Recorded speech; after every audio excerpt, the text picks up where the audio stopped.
Dulu dicibir, kini dielulukan. Empat pemain naturalisasi ini pernah dianggap tidak layak membela Merah Putih. Banyak yang meragukan kualitas, bahkan menolak kehadiran mereka di timnas. Tapi lihat sekarang, mereka justru jadi andalan utama dan idola baru jutaan fans sepak bola Indonesia. Siapa saja mereka dan bagaimana kisah di balik semua ini?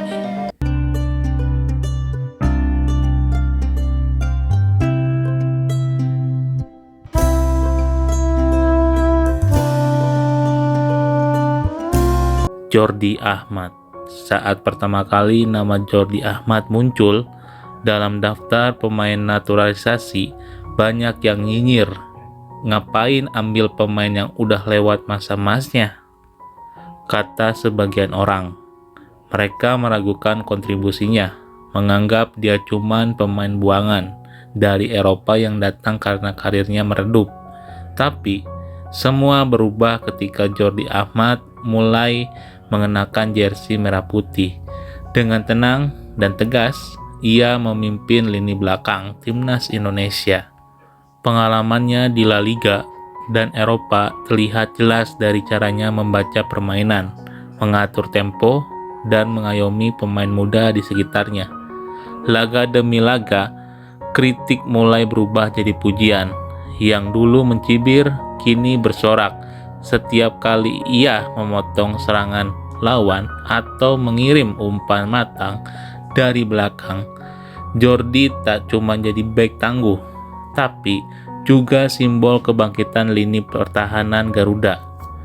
Dulu diremehkan, sekarang dipuja.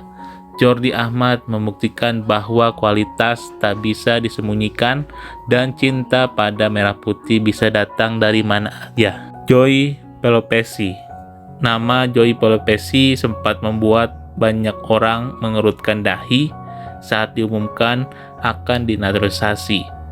Siapa dia? Main di liga kecil? Apa bisa bersaing di timnas? Suara-suara sumbang sempat meragukan kehadirannya. Di mata publik, ia hanyalah gelandang biasa yang tak terlalu istimewa. Tapi Joy tak banyak bicara. Ia memilih membuktikan diri di lapangan. Begitu mengenakan jersey merah putih, pelan-pelan semua keraguan itu mulai memudar. Joy tampil disiplin, tenang, dan tahu kapan harus bertahan atau membangun serangan. Ia jadi jembatan antara lini belakang dan depan. Peran yang sering luput dari sorotan tapi sangat vital. Mentalnya kuat, visinya tajam, dan cara dia membaca permainan kelas. Kini, orang-orang yang dulu meremehkannya berubah jadi pendukung setia. Nama Joy tak lagi asing. Ia justru dielulukan sebagai bagian penting dari kebangkitan timnas Indonesia. Karena kadang yang diremehkan hari ini bisa jadi pahlawan esok hari. Rafael Strijk. Saat pertama kali mengenakan seragam timnas, nama Rafael Strijk belum banyak dikenal. Banyak yang meragukan kemampuannya. Siapa dia? Tanya sebagian netizen. Apa dia pantas main di skuad utama? Bahkan tak sedikit yang menganggapnya hanya pelengkap dari proyek naturalisasi. Tapi Strijk tak menjawab dengan kata-kata. Ia memilih membuktikannya di atas lapangan dengan kecepatan, determinasi, dan semangat pantang menyerah. Strijk menjelma menjadi momok bagi lini belakang lawan. Pergerakannya lincah, insting golnya tajam, dan kontribusinya tak pernah setengah-setengah. Gol demi gol ia cetak, assist ia kirimkan, dan setiap selebrasinya ia tunjukkan kebanggaannya mengenakan lambang Garuda di dada. Keraguan perlahan berubah jadi tepuk tangan. Cibiran berubah jadi pujian. Kini, Rafael Strijk bukan lagi sekedar pemain naturalisasi. Ia adalah idola baru, simbol harapan baru bagi generasi muda timnas. Dari yang dulu diragukan, Sekarang dia dieluk-elukan dan kisahnya belum selesai. Garuda kini masih terbang tinggi, membawa mimpi seluruh bangsa Indonesia. Emil Audero. Dulu dia menolak. Kini diangkat perjalanan Emil Audero menjadi idola baru Indonesia. Dulu nama Emil Audero mungkin hanya sekilas lewat di telinga para pecinta sepak bola Indonesia terdengar asing. Bahkan sempat dianggap bukan milik kita. Lahir dan besar di Italia, Emil sempat menyimpan harapan untuk mengenakan jersey merah putih. Namun langkahnya tak langsung mulus. Keinginannya sempat terbentur oleh keraguan birokrasi.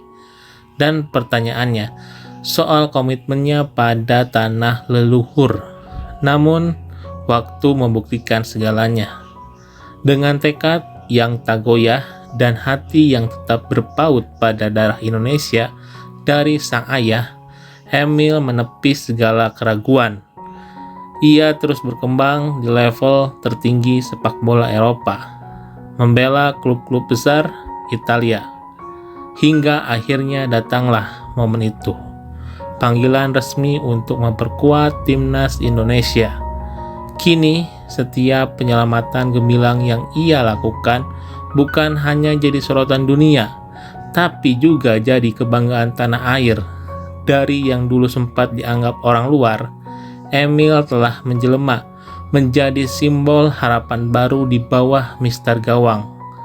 Sorak-sorai supporter, bendera merah putih yang berkibar di tribun, dan teriakan nama Audero di stadion, semuanya adalah bukti bahwa ia kini telah jadi idola sejati.